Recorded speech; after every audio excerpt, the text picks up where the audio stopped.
سيدة عالية.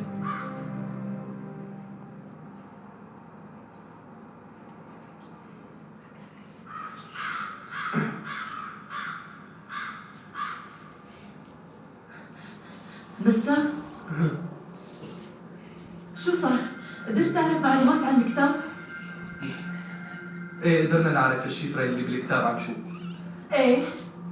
المركز قدروا يحلوا الشفرة. الوثيقة مقسمة ل4 أجزاء. بس يا عضك. وحسب المعلومات في قسم من الوثيقة هون مخبى